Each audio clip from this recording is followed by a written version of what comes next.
Hi, my name's Adam Fay and I'm a professional wedding videographer based out of Reading. In this video, I'm going to show you why I think a wedding video is worth your hard-earned money and a few tips to get the wedding video of your dreams.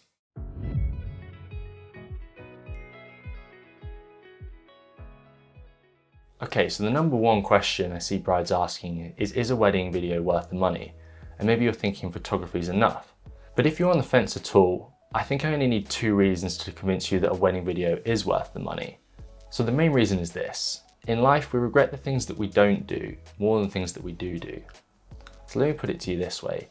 In 5, 10 or 20 years time, on your wedding anniversary perhaps, when you're looking back at your marriage, would you rather have a wedding video that captured your father's toasts, your nan's funny dancing, or the best man's funny jokes? Or would you rather have another £1,000 in your back pocket? Now only you know the answer to this question, but I'm betting it's the former. So the second reason is that videography can capture your special day in a way that photography just isn't able to do. So I read a quote recently that really stood out to me, and it went like this. Photography can show you that you laughed, but videography or a video can show you why you laughed. Something to think about. And the next one is that videography can capture things like sound, and in this instance the vowels, and photography just can't do that. And these vowels are something that can be weaved into the edit to tell a beautiful story of your special day and really bring everything together in a special way. Alright, so hopefully you're still watching and I've convinced you, or at least partly convinced you, that a wedding video is worth your money. So here are a few tips about how to get the best wedding video possible. So the first tip might seem like a no-brainer, but it's to find a videographer that shoots a video style that you like. So let's delve a little bit deeper into what that means. Are they shooting a more matter-of-fact documentary style edit? Or are they shooting maybe a more montage style edit that's cut to music? And then is the videographer using music that you like the sound of? Also, do you like the look of the color grade or the composition of shots that they're using? So have a think about these things and then let the videographer know what it is you like. Perhaps you want to see more shots of the beautiful venue that you've booked, or perhaps more shots of your family members. Let the videographer know so they can incorporate these things into the video so that you get the best video possible. Okay, so a common fear that I see from couples and brides in particular is that the videographer is going to miss some of the important parts of their big day. Here are a few tips that you can implement and a few things that videographers should be doing so this doesn't happen. The first tip comes from you, and that's to share the itinerary of the day with the videographer. This is going to allow them to plan out when they can go and get their supplementary B-roll shots of the venue, for example, and know they're not missing something important like the bride cutting the cake or throwing the bouquet. And then one of the safest ways to make sure that nothing gets missed on the big day is to hire a two-man team. But you need to be prepared to pay a little bit more for this, obviously.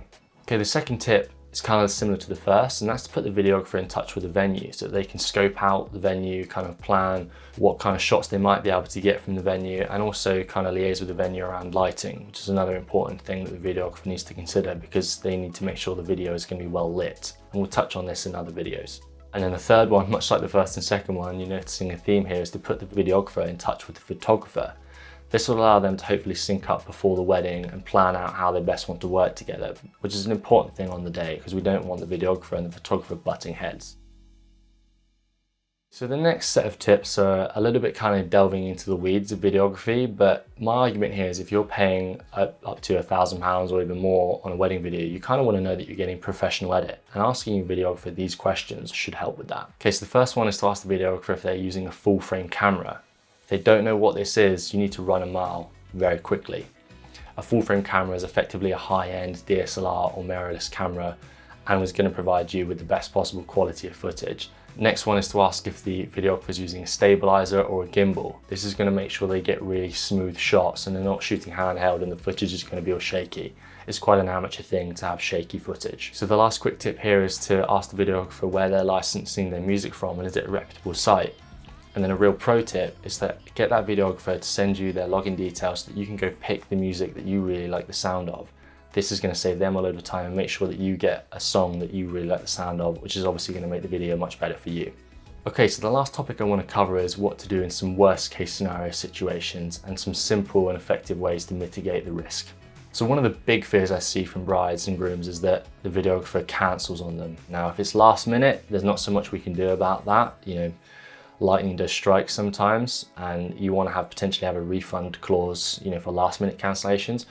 But if it's a cancellation maybe a month or 2 months behind, you want to put a clause into the contract with your videographer that they help you source another videographer of a similar standard, a similar quality. The videographer should have plenty of contacts within the industry and know people of a similar quality to make the whole process a little bit quicker and easier for you. Okay, so the last situation that we want to avoid is that you're really not happy with the video that the videographer has produced for you. Now, a simple way to get around this is to see whether the videographer is offering a guarantee of their work. Now, this guarantee could be in the form of one free revision if you're not happy with the final video, or if you're really not happy with your video, does that videographer offer some sort of part refund on the video? I myself do offer such a guarantee on my work. Alright, thank you so much for watching this video. I hope you found it useful and it's given you some ideas to think about what you might want from your wedding video and some practical tips on how to get the best wedding video possible. To find out even more information on wedding videos and hiring the right wedding videographer for you, visit adamfayvideography.com.